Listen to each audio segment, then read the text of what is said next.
돈이 당신의 삶에 들어왔다가 마치 처음부터 없었던 것처럼 사라지는 데에는 이유가 있습니다. 그것은 운이 나빠서가 아닙니다. 노력이 부족해서도 아닙니다. 그리고 하나님이 당신을 시험하고 있기 때문도 아닙니다. 돈이 머무를지 아니면 단지 당신을 스쳐 지나갈지를 결정하는 보이지 않는 질서가 존재합니다. 이것에 대해 말하는 사람은 거의 없습니다. 이 진실은 편안하지 않기 때문입니다. 이것은 정부나 경제 혹은 상황을 탓하게 만들지 않습니다. 대신 훨씬 더 가까운 곳을 가리킵니다. 당신이 매일 살아가고 있지만 어쩌면 한 번도 인식하지 못했을지도 모르는 어떤 것입니다. 오늘 당신은 왜 어떤 사람들은 덜 일하면서도 평온하게 살고 다른 사람들은 평생을 뛰어다니면서도 같은 순환에 갇혀 있는지 이해하게 될 것입니다. 하지만 조심하세요. 이것을 듣고 나면 더 이상 몰랐다고 말할 수 없게 될 것입니다. 당신의 재정적인 삶에는 조용한 패턴이 하나 존재합니다. 그리고 그것은 당신이 상상하는 것보다 훨씬 더 예측 가능합니다. 당신은 일합니다. 노력합니다. 책임을 짊어집니다. 계획을 세웁니다. 어떤 순간에는 마침내 앞으로 나아가고 있다고 느끼기도 합니다. 돈이 들어옵니다. 작은 안도감이 생깁니다. 어쩌면 이제는 모든 것이 안정될지도 모른다는 짧은 감각이 찾아옵니다. 하지만 그때 무언가가 일어납니다. 예상치 못한 지출, 성급한 결정, 은행 계좌에 나타나기도 전에 당신 안에서 시작되는 보이지 않는 압박, 그리고 정신을 차리고 보면 당신은 다시 같은 지점으로 돌아와 있습니다. 완전히 무너진 것은 아니지만 결코 단단히 서 있는 것도 아닙니다. 사람을 지치게 만드는 것은 일이 아닙니다. 사람을 지치게 만드는 것은 매번 감정적으로 다시 시작해야 한다는 사실입니다. 모든 것을 제대로 하고 있다고 느끼는데도 결과가 머무르지 않는다는 느낌. 마치 서서히 거의 눈에 보이지 않게 밀려오는 밀물 속에서 모래 위에 성을 쌓고 있는 것 같은 감각입니다. 그리고 여기 거의 아무도 감히 묻지 않는 질문이 있습니다. 문제가 당신이 얼마를 버느냐가 아니라 당신이 반복하고 있는 보이지 않는 패턴이라면 어떨까요? 순환은 스스로 유지되지 않습니다. 그것을 지탱하는 무언가가 있습니다. 하나의 축, 하나의 위치. 당신이 더 이상 인식하지 못할지도 모르는 일정한 상태입니다. 그리고 그 축이 바뀌지 않는 한 순환은 계속됩니다. 하지만 돈에 대해 이야기하기 전에 당신이 어디에 서 있는지부터 이야기해야 합니다. 그리고 바로 여기서 진실이 불편해지기 시작합니다. 너무 많이 반복되어 이제는 절대적인 진실처럼 들리는 생각이 하나 있습니다. 더 많이 일하고 더 많이 벌면 삶은 안정된다는 생각입니다. 하지만 그것이 완전히 사실이라면 계속해서 연봉이 오르는 사람들은 이미 평온해야 할 것입니다. 2개의 수입원을 가진 사람들은 편안하게 잠들어야 할 것입니다. 더 많이 생산하는 사람들은 더 가볍게 살아야 할 것입니다. 하지만 당신도 알고 있습니다. 현실은 그렇지 않습니다. 돈이 늘어나면서 긴장도 함께 늘어날 수 있기 때문입니다. 거의 아무도 듣고 싶어 하지 않는 진실이 여기 있습니다. 돈은 은행 계좌에서 시작되지 않습니다. 그것은 그것을 받아들이는 사람의 내면적인 위치에서 시작됩니다. 당신의 위치가 불안정하다면 돈도 불안정할 것입니다. 당신의 기반이 긴장이라면 돈도 긴장이 될 것입니다. 당신의 축이 두려움이라면 돈은 결코 당신의 손 안에서 쉬지 못할 것입니다. 당신은 압박 속에서도 돈을 벌 수 있습니다. 생존 모드에서도 성장할 수 있습니다. 감정적으로 무장한 상태에서도 성취할 수 있습니다. 하지만 유지하는 것은 다른 이야기입니다. 유지하려면 내면의 안정이 필요합니다. 질서가 필요합니다. 돈이 즉시 비상 상황으로 취급되지 않고 쉬어갈 수 있는 공간이 필요합니다. 어쩌면 이것이 가장 불편한 부분일지도 모릅니다. 돈이 머무르는지를 결정하는 것은 시장이 아닙니다. 삶을 대하는 당신의 매일의 위치입니다. 숫자를 조정하기 전에 축을 조정해야 합니다. 번영을 말하기 전에 정렬을 말해야 합니다. 축이 어긋나 있으면 어떤 증가도 결국 혼란을 더 크게 만들 뿐입니다. 그리고 이것은 우리를 더 깊은 곳으로 이끕니다. 많은 사람들의 삶을 지배하는 보이지 않는 상태가 있습니다. 그리고 그들은 이미 그 상태에 있다는 사실조차 거의 느끼지 못합니다. 그것은 생존 모드입니다. 당신은 아침에 눈을 뜨자마자 무엇이 잘못될 수 있을지 생각합니다. 손실을 피하려고 일합니다. 부족해지면 어떡하지? 라는 생각을 기준으로 결정을 내립니다. 상황이 조금 나아져도 당신은 긴장을 풀지 않습니다. 단지 다음 충격을 대비할 뿐입니다. 이렇게 사는 것은 책임감처럼 보입니다. 성숙함처럼 보입니다. 신중함처럼 보입니다. 하지만 책임감 있게 사는 것과 끊임없이 경계 상태로 사는 것 사이에는 조용한 차이가 있습니다. 생존 모드에서는 들어오는 모든 돈이 일시적인 것으로 취급됩니다. 모든 수입이 불안정한 것으로 여겨집니다. 모든 진전은 긴장 속에서 보호되어야 할 것처럼 느껴집니다. 그리고 여기 많은 사람들이 이해하지 못하는 지점이 있습니다. 당신은 경계 상태에서도 돈을 벌 수 있습니다. 하지만 그 상태에서는 돈을 유지할 수 없습니다. 지속적인 경계는 성급한 결정을 만들기 때문입니다. 불안을 완화하기 위한 소비를 만들기 때문입니다. 진짜 안정이 아니라 즉각적인 안정감을 얻기 위한 선택을 만들기 때문입니다. 몸은 결코 완전히 이완되지 않습니다. 마음은 결코 속도를 늦추지 않습니다. 집은 결코 숨을 쉬지 못합니다. 그리고 휴식할 공간이 없는 곳에는 돈도 머무르지 않습니다. 문제가 능력 부족이 아니었을지도 모릅니다. 어쩌면 당신이 너무 오랫동안 너무 강하게 버텨왔을지도 모릅니다. 하지만 이제 질문은 이것입니다. 생존 모드가 매일 작동하고 있다면 그것은 정확히 어디에서 가장 강하게 강화될까요? 이 순환이 굳어지는 특정한 장소가 있습니다. 그리고 바로 그곳에서 모든 것이 시작됩니다. 혹은 계속 새어나갑니다. 하루 중 평범해 보이지만 결정적인 순간이 있습니다. 바로 당신이 집 문을 여는 순간입니다. 그날 당신이 얼마를 벌었는지는 중요하지 않습니다. 좋은 소식을 들었는지 압박을 겪었는지도 중요하지 않습니다. 그 문을 넘어서는 순간 조용히 하나의 결정이 내려집니다. 들어온 돈이 휴식을 찾게 될지 아니면 계속 도망치는 상태로 남게 될지. 집은 단순한 주소가 아닙니다. 그곳은 당신 감정의 축이 되는 중심입니다. 집이 일의 연장선이라면 몸은 결코 경계를 벗어나지 못합니다. 집이 긴장의 무대라면 돈은 결코 안정되지 않습니다. 집이 두려움을 쏟아내는 장소라면 흐름은 바로 그곳에서 끊어지기 시작합니다. 이것은 과장된 영적인 이야기가 아닙니다. 감정의 메커니즘입니다. 환경은 상태를 품고 있습니다. 상태는 결정을 만듭니다. 결정은 지속을 만듭니다. 정직하게 생각해 보세요. 집에 들어올 때 당신은 이완합니까? 아니면 여전히 무장한 상태입니까? 대화를 합니까? 아니면 단지 감정을 쏟아냅니까? 숨을 쉽니까? 아니면 이미 내일을 걱정하기 시작합니까? 집은 생존 모드가 끝나는 곳이어야 합니다. 하지만 많은 사람들에게 그것은 단지 조용히 계속될 뿐입니다. 그리고 중심이 긴장 상태에 있으면 그 중심을 통과하는 모든 것은 그 긴장을 물려받습니다. 그래서 어떤 사람들은 수입이 괜찮은데도 늘 빠듯하게 살아갑니다. 문제는 수입이 아닙니다. 문제는 중심입니다. 그리고 이것을 명확하게 이해하려면 실제로 그것이 어떻게 일어나는지 봐야 합니다. 나는 한 남자를 만난 적이 있습니다. 서류상으로 보면 그는 잘 살고 있었습니다. 안정적인 직장, 평균 이상인 급여, 큰 빚도 없었습니다. 겉으로 보기에는 숨 막힐 이유가 전혀 없었습니다. 그런데 그는 나에게 이렇게 말했습니다. 돈은 들어오는데 내가 숨 돌릴 만큼 오래 머물지 않아요. 과장이 아니었습니다. 패턴이었습니다. 흥미로운 점은 문제가 직장에서 시작되지 않았다는 것입니다. 문제는 오후 6시 47분에 시작되었습니다. 그가 차를 차고에 주차하는 바로 그 시간입니다. 그는 이미 긴장한 상태로 집에 들어왔습니다. 소리치는 일도 없었습니다. 큰 싸움도 없었습니다. 하지만 분위기는 무거웠습니다. 각자 자기 자리, 짧은 대화, 긴 침묵. 그는 소파에 앉았지만 쉬지 못했습니다. 계산서를 생각했습니다. 어려움을 미리 상상했습니다. 거의 항상 낮은 목소리로 이렇게 말하곤 했습니다. 이번 달은 좀 아껴야겠어. 아내는 걱정하며 대답했습니다. 아이들도 그 분위기를 느꼈습니다. 극적인 장면은 없었습니다. 단지 계속되는 압박의 공기였습니다. 그리고 그는 모르는 사이에 매일 같은 일을 하고 있었습니다. 생존 모드를 집의 중심 안으로 가져오는 일이었습니다. 급여가 올랐을 때도 아무것도 달라지지 않았습니다. 수입은 늘었고 긴장도 함께 늘었습니다. 그러다 어느 날 그는 깨달았습니다. 문제가 돈이 아니었다는 것을. 문제는 그 돈을 맞이하는 상태였습니다. 그의 변화는 엑셀 시트에서 시작되지 않았습니다.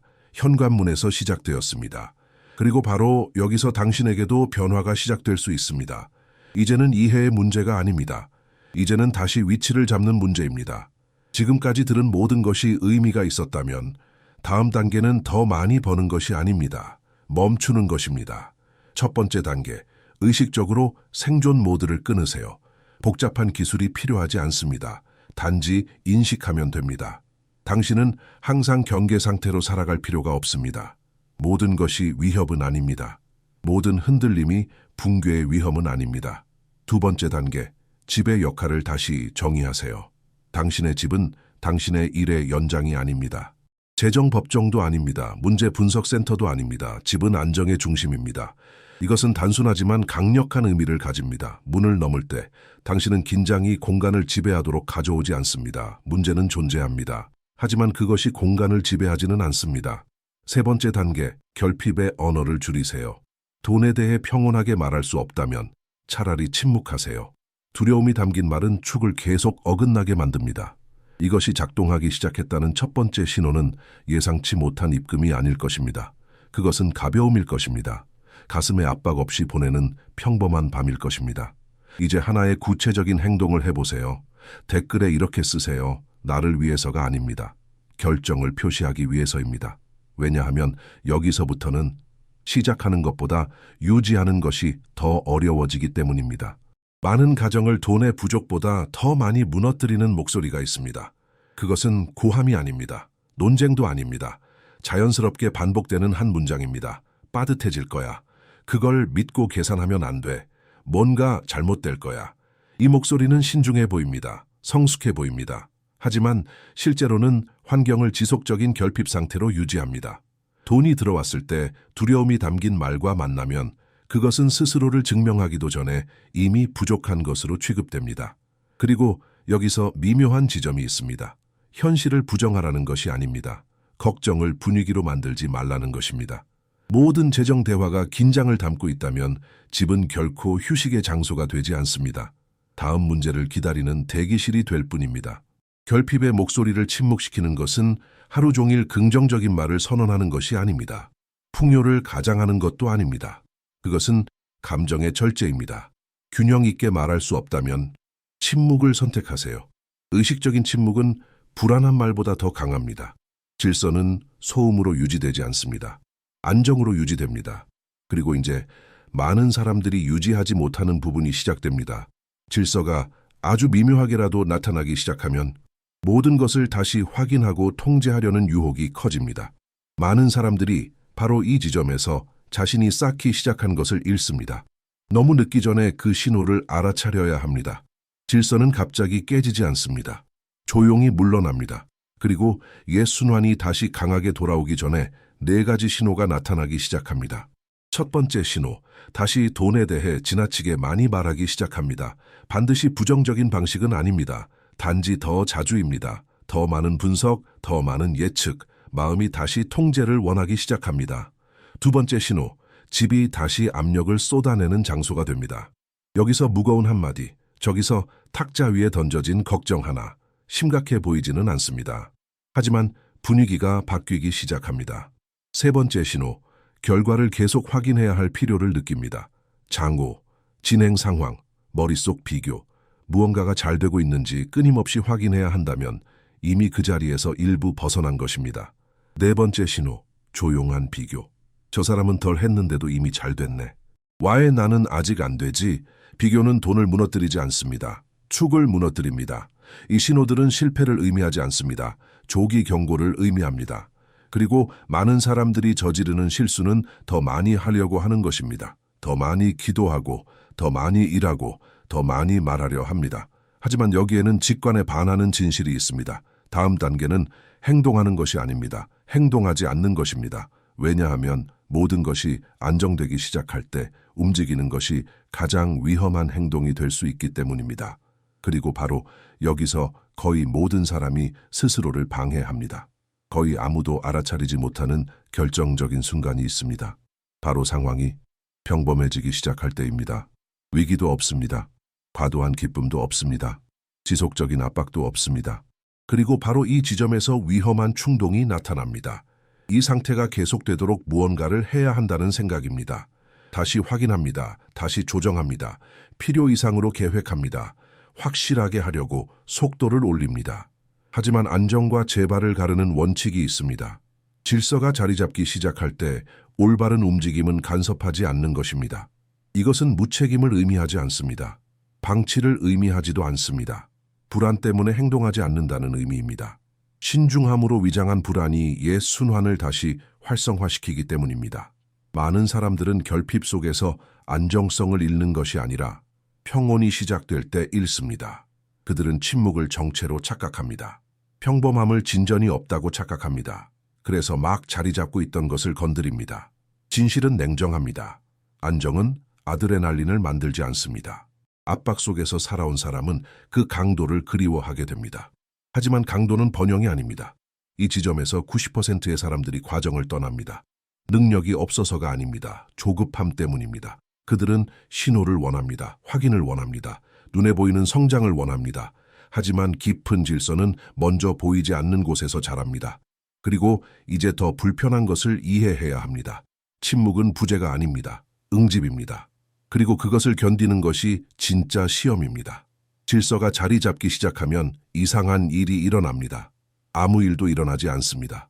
당신은 계속 일합니다. 계속 청구서를 냅니다. 계속 평범한 하루를 살아갑니다.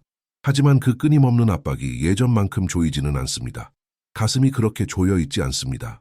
마음이 계속해서 재앙을 상상하지도 않습니다. 많은 사람들에게 이것은 혼란스럽습니다. 우리는 진전은 소리가 난다고 배워왔기 때문입니다. 진짜 변화는 분명한 신호와 함께 온다고 믿도록 훈련되어 왔습니다. 번영은 폭발처럼 느껴져야 한다고 생각합니다. 하지만 진짜 응집은 조용합니다. 이 단계에는 박수가 없습니다. 외부의 확인도 없습니다. 잘 되고 있다는 즉각적인 증거도 없습니다. 그래서 많은 사람들이 바로 여기서 스스로를 방해합니다. 그들은 증거를 찾기 시작합니다. 정말 좋아진 걸까? 뭔가 더 해야 하는 걸까? 내가 멈춰 있는 건 아닐까? 하지만 끊임없는 확인이 필요한 사람은 아직 머무르는 법을 배우지 못한 것입니다. 침묵은 공허가 아닙니다. 성숙입니다. 마치 땅 속에서 자라는 뿌리와 같습니다. 보이지도 않고 들리지도 않습니다. 하지만 더 깊어지고 있습니다. 이 단계에서 불필요한 움직임을 일으키지 않고 지나갈 수 있다면 더 깊은 수준에서 변화가 시작됩니다. 당신은 더 이상 두려움에 의해 반응하지 않게 됩니다. 그리고 두려움이 당신의 결정을 이끌지 않게 될 때 흐름은 안정성을 찾습니다. 하지만 앞으로 더 큰 위험이 있습니다. 가벼움이 나타나기 시작하면 속도를 내고 싶은 욕구가 생기기 때문입니다. 그리고 바로 그때 많은 사람들이 모든 것을 잃습니다. 삶이 조금 더 가벼워 보이기 시작하는 미묘한 순간이 있습니다. 청구서가 그렇게 무섭지 않습니다. 집의 분위기가 더 안정적입니다. 대화도 더 이상 같은 무게를 지니지 않습니다. 그리고 겉보기에는 무해한 생각이 떠오릅니다. 이제 좋아지고 있으니까 조금 더 빨리 나아가도 되지 않을까? 바로 여기 위험이 있습니다. 이 단계에서 속도를 올리는 것은 성장이 아닙니다. 간섭입니다. 응집이 단단해지기 전에 확장을 억지로 밀어붙이면 당신은 다시 축을 흔들게 됩니다. 추가적인 책임을 맡기 시작합니다. 새로운 위험을 생각합니다. 지금 기회를 잡아야 한다고 판단합니다. 하지만 그 순간은 확장이 아니라 뿌리를 내리는 시간입니다. 이 시점에서 속도를 내는 것은 막 뿌리를 내린 식물을 잡아당겨 자라고 있는지 확인하는 것과 같습니다. 뿌리는 보이지 않지만 손상됩니다. 그리고 가장 위험한 점은 이것이 보통 기분이 좋아질 때 일어난다는 것입니다. 절망이 아니라 조급한 열정입니다. 많은 사람들이 결핍 때문에 안정성을 잃지 않습니다. 서두름 때문에 잃습니다. 성장하려는 서두름, 승리를 말하려는 서두름, 정말 효과가 있었다는 것을 증명하려는 서두름. 하지만 깊은 질서는 서두름에 반응하지 않습니다. 지속성에 반응합니다. 그리고 침묵의 시간을 존중하지 않으면 더 섬세한 영역으로 들어가게 됩니다. 이것은 처벌이 아닙니다. 실패도 아닙니다. 조용한 배제입니다.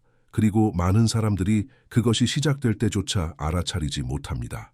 배제는 소리와 함께 일어나지 않습니다. 아무도 경고하지 않습니다. 어떤 위기도 폭발하지 않습니다. 극적인 신호도 나타나지 않습니다. 그것은 작은 결정으로 시작됩니다. 이것만 조금 조정해야지. 조금만 건드릴게. 더 확실하게 해두자. 그리고 불안 때문에 다시 통제를 잡으려는 순간 당신은 모르는 사이에 그 자리에서 벗어납니다. 축복이 제거된 것이 아닙니다. 당신이 축에서 벗어난 것입니다. 여기에는 냉정한 원칙이 있습니다. 깊은 흐름은 감정적 안정성을 요구합니다. 항상 진전을 느껴야 하는 사람은 아직 인정에 의존하고 있습니다. 그리고 끊임없는 인정은 잃을 것에 대한 두려움을 다시 활성화합니다. 여기까지 온 많은 사람들은 자신이 전략적으로 행동하고 있다고 생각합니다. 신중하다고 생각합니다. 지혜롭게 움직이고 있다고 생각합니다. 하지만 실제로는 침묵의 불편함을 줄이려 하고 있을 뿐입니다. 배제는 선한 사람과 나쁜 사람을 가르지 않습니다. 조급한 사람을 가릅니다. 그것은 눈에 보이는 번영이 오기 전에 일어납니다. 그래서 많은 사람들이 이렇게 말합니다. 난 아무것도 잃지 않았어. 잃지 않은 이유는 받기 전에 떠났기 때문입니다. 흐름은 누구에게도 머물라고 강요하지 않습니다. 단지 그 자리를 유지할 수 있는 사람에게 계속 열려 있을 뿐입니다. 그리고 이제 단 하나의 질문만 남습니다. 새로운 것이 아무것도 보이지 않을 때도 머무를 수 있는 사람은 누구인가? 이 단계를 통과하는 사람은 옛 순환으로 돌아가지 않습니다. 더 부자가 되었기 때문이 아닙니다. 두려움에 의해 지배되지 않게 되었기 때문입니다. 그리고 그것이 모든 것을 바꿉니다. 여기까지 왔고 머물렀다면 이미 무언가가 바뀌었습니다. 반드시 당신의 은행 계좌에서가 아닙니다. 하지만 당신의 태도에서입니다. 아주 소수의 사람만이 유지할 수 있는 상태가 있습니다. 긴장 없는 평범함입니다. 당신은 계속 일합니다. 계속 계획합니다. 계속 결정을 내립니다. 하지만 더 이상 모든 결과에 자신의 감정적 생존을 걸지 않습니다. 돈은 더 이상 판사가 아닙니다. 위협도 아닙니다. 구원자도 아닙니다. 돈은 원래 있어야 할 자리로 돌아갔습니다. 도구입니다. 그리고 돈이 더 이상 감정의 최상위에 있지 않을 때 깊은 변화가 일어납니다. 당신은 다르게 숨쉽니다. 다르게 결정합니다. 다르게 반응합니다. 집은 더 이상 압박의 연장이 아닙니다. 안정의 중심입니다. 대화는 결핍으로 가득 차 있지 않습니다. 침묵은 더 이상 불편하지 않습니다. 미래는 더 이상 끊임없는 위협이 아닙니다. 이것이 되돌릴 수 없는 자리입니다. 다시는 어려움을 겪지 않기 때문이 아닙니다. 하지만 생존 모드로 다시 돌아가는 것이 기본 상태가 아니기 때문입니다. 당신은 어려움을 겪으면서도 축을 잃지 않을 수 있습니다. 그리고 축이 유지되면 흐름은 그 주변에서 정리됩니다. 폭발적인 부가 아닙니다. 지속적인 안정입니다. 시끄러운 기적이 아닙니다. 성숙한 질서입니다. 하지만 마지막 단계가 하나 남아 있습니다. 시작을 올바르게 하는 것은 중요합니다. 머무르는 것은 필수입니다. 그리고 봉인하는 것은 결정적입니다. 오늘 당신은 더 많이 벌기 위한 공식을 배운 것이 아닙니다. 더 깊은 것을 마주했습니다. 순환의 문제가 노력 부족이 아니라 반복되는 위치라는 것을 보았습니다. 돈이 계좌에서 시작되는 것이 아니라 내면의 축에서 시작된다는 것을 이해했습니다. 집이 단순한 배경이 아니라 흐름의 중심이라는 것을 발견했습니다. 침묵이 공허가 아니라 응집이라는 것을 깨달았습니다. 그리고 가장 큰 위협은 결핍이 아니라 조급함이라는 것도 알게 되었습니다. 진짜 번영은 폭발이 아니라는 것을 보았습니다. 그것은 머무름입니다. 쫓아가는 것이 아닙니다. 올바른 자리에서 벗어나지 않는 것입니다. 오늘 당신 안에서 무언가가 바뀌었다면 아주 조용하게라도 이것은 단순한 또 하나의 영상이 아니었습니다. 그리고 매번 출발점으로 돌아가지 않으면서 같은 리듬으로 계속 걸어가고 싶다면 채널을 구독하세요. 충동이 아니라 불안을 강화하는 환경이 아니라 질서를 강화하는 환경에 머물겠다는 결정으로 이 콘텐츠가 당신에게 명확함을 주었다면 좋아요를 남겨주세요. 이 메시지가 같은 보이지 않는 순환에 갇힌 다른 사람들에게 닿는 데 도움이 됩니다. 그리고 무엇보다 끝까지 머물러 주셔서 감사합니다. 소음이 끝났을 때 남아있는 사람은 많지 않습니다. 하지만 바로 그런 사람들이 무너지지 않는 안정성을 세웁니다. 기억하세요. 축복은 더 달라고 요청해서 유지되는 것이 아닙니다. 올바른 자리를 떠나지 않음으로써 유지됩니다. 머무르세요.